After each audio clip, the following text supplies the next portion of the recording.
Hi, hello, it's me, your lawyer.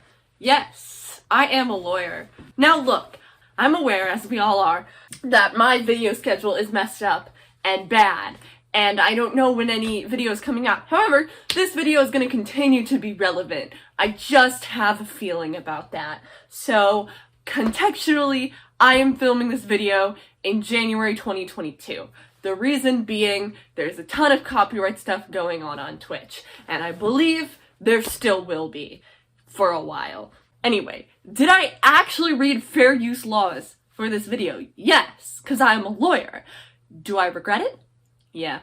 So, there are 4 factors of fair use that we need to go over. The first one, the purpose and character of the use, including whether such use is of commercial nature or is for non-profit and educational purposes. It depends on what the thing is used for. If you're using it in a classroom presentation, you're going to be allowed to use it. 2, the nature of the copyrighted work. Essentially, what is it? What are you using it for? 3, the amount and substantiability of the portion used in relation to the copyrighted work as a whole. How much of the work is in your thing that you're using it for? And 4, the effect of the use upon the potential market for value of the copyrighted work. By using this, are you limiting the number of people who will buy it? This last one is the most important.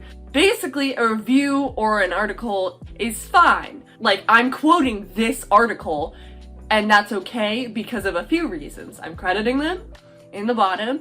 I'm paraphrasing. This isn't commercial because I'm not getting paid because I literally do not have enough subscribers or views for that. And this is background information for a video that's a lot more. It's quoting articles and reviewing things by word of mouth rather than first-hand footage will usually do you well on YouTube. You are going to be fine because it's more clearly fair use. It's in your words. That's why when video essay channels use words or quotes from books, that's not gonna get them copyrighted. What's gonna get them copyrighted is the images from the movies or screenshots of the book and so on. Hey, it's Editor Ann here. I forgot to do a good transition into talking about licensing.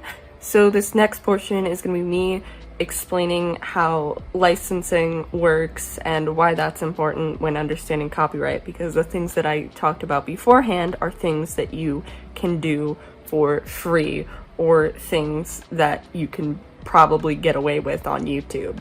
Another example of this is if an author of a manuscript does not want the manuscript published or distributed, the author as the copyright owner can prevent publication and distribution, and these rights can be controlled through licenses, however the copyright owner desires. So I can license any of my work out to anyone, and it gets more complicated, say, if I publish the book myself with like no one else, I physically did it all myself and I owned everything, rather than I went to an agent and the agent got me a deal with a publishing company, then they own some of it too. There are exceptions to these licenses. So let's say I wrote a song and it's on Spotify or something. So the production of a new sound recordings based upon existence, non-dramatic musical recordings. So if it was like a piece of a song and you were gonna remix it like how like a lot of rap music remixes certain sounds and phrases for their song. Like for instance, Ariana Grande had to deal with a copyright thing because of her song 7 Rings, which borrowed from The Sound of Music, but it borrowed the actual music part rather than like a lyric that was remixed and reused. The next thing that is an exception is the performance of a non-dramatic musical recording in a jukebox. And then the other few are broadcasting. So I'm not gonna explain all of these well because I'm stupid and I don't want to, but you can look those up. But essentially there's not a lot of exceptions to licensing. You have to be careful with these exceptions, and it's better to look at the fair use laws. The purpose of the use, the nature of the copyrighted work, the amount of the work used, and the effect upon its user base. However, the last one, you may be like, then how can any critiques be made? And that is because critiques are allowed under the First Amendment of the Constitution. So they are exempt because they are giving an opinion and they are allowed to use quotes and such from movies and articles to provide that opinion. However, say someone is reacting to a full movie or TV show and then posting that would not be allowed because reviews do not substitute watching a movie or reading a book. It is a person's opinion. Basically, they can give a synopsis, which a lot of people do anyway.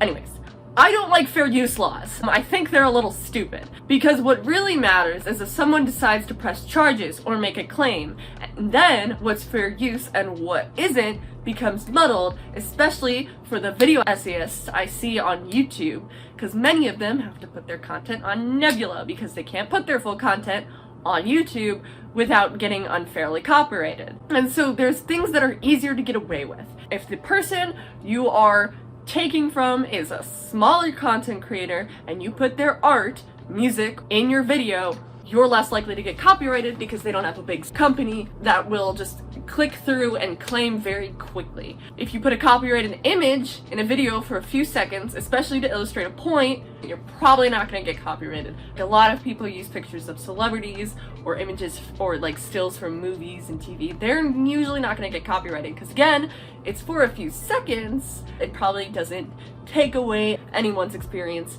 from the movie. It's fair use. So you're gonna be fine.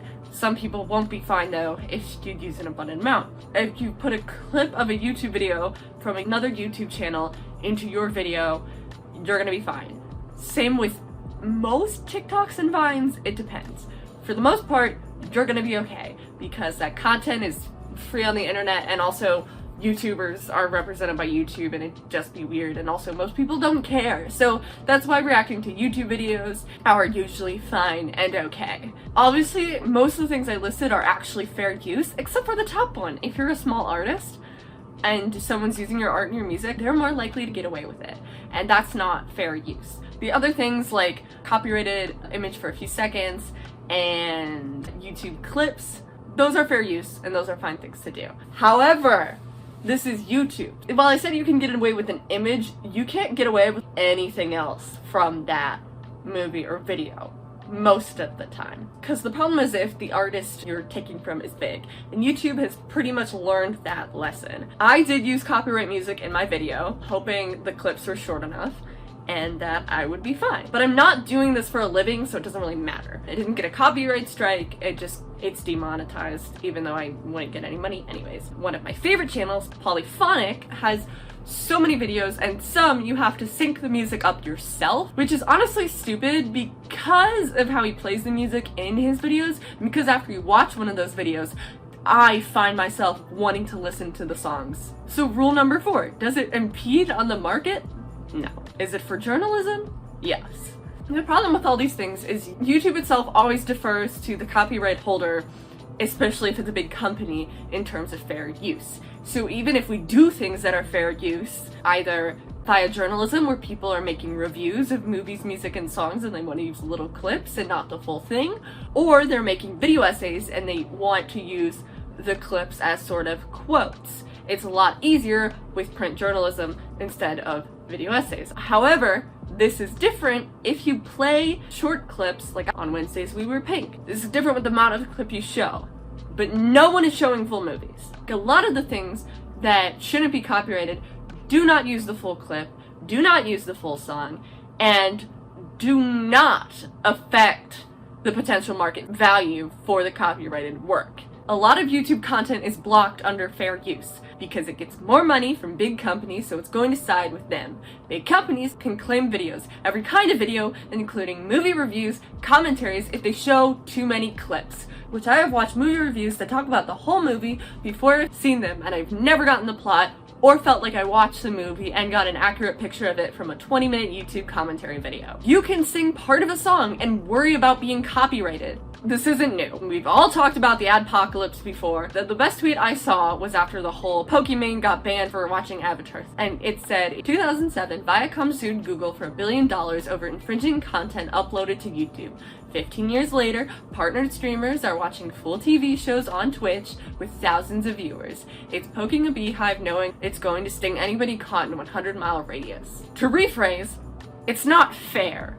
Many streamers listen to copyrighted music on stream when on YouTube that would make you over with. The only times it's really valid is when they have permission. Most streamer music won't get you copyrighted, like Wilbur Soot and Lily Pichu. However, if you do play a smaller artist, you aren't likely to get copyrighted, especially if they're independent, but it wouldn't be fair use. And big creators are only getting banned for a few days. They're watching full TV shows consistently. Literally every streamer is watching any of Gordon Ramsay's TV shows.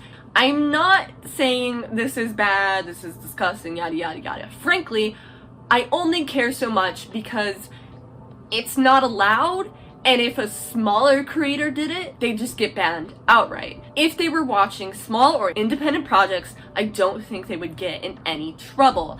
A lot of people also watch true crime, which I think is cool because true crime works best when you have a community to watch it with. Issue is that all these streamers, especially the big ones, set an example. These big creators watching big content and playing music without any care is breaking the law. And it's not fair because there are projects on YouTube people put their heart and soul into that get copyrighted, and you get to listen to copyrighted music on your stream, where if a small creator did that, it would be over for them. And I don't think it should be this way.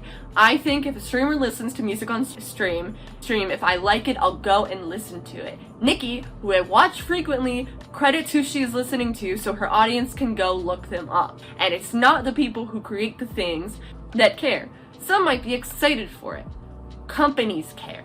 Also, the content isn't just music or isn't just the show that these creators are watching. I think that YouTube needs to be kinder to its created, and that copyright law should be more lenient towards all creators. If you add something new, if you remix and reuse stuff, or if you're just jamming and want to sing, that should be okay. People get worried about singing little bits of songs with getting copyright. The problem is this stuff is not allowed, and by larger Twitch streamers doing this, it seems like an exception to a law that the rest of us have to follow. I think they should be allowed to do it, but that everyone should, and that's what makes the situation bad. I don't know if I'm saying if I can't have it, no one can is fair, or rather, we should use these creators as an example that maybe laws need to change.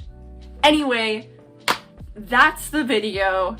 Okay, so the TLDR of this video, because I don't know if I got it across clearly, I think I did, is that basically copyright law is not fair because it values people in power and people in money on both sides of the copyright over those with less power or less money. What I mean by that is copyright holders who are smaller creators are less likely to have justice done if someone uses their work unfairly than big companies are. And same thing, people who break copyright who are richer and have more followers are more likely to get away with it than smaller creators, and none of that is fair.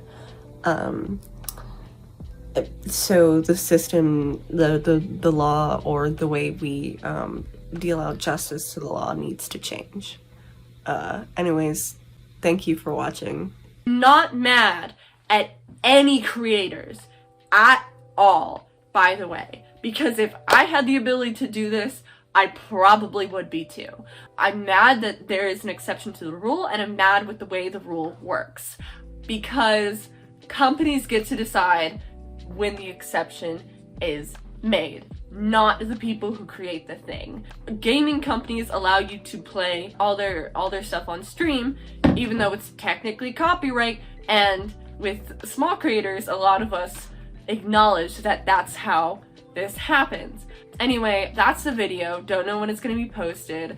If you like my lawyer fit, please tell me in the comments down below. Make sure to actually, I want your opinions on copyright in the YouTube universe. Please tell me. Make sure to subscribe or unsubscribe if you're feeling like it, but I'd rather you subscribe.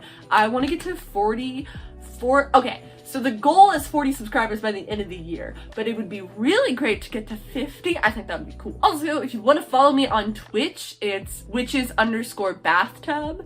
I will probably be streaming music over there, some video games, and any other random thing I can think of. Probably some D&D stuff. Okay, that's officially the end of the video. Goodbye.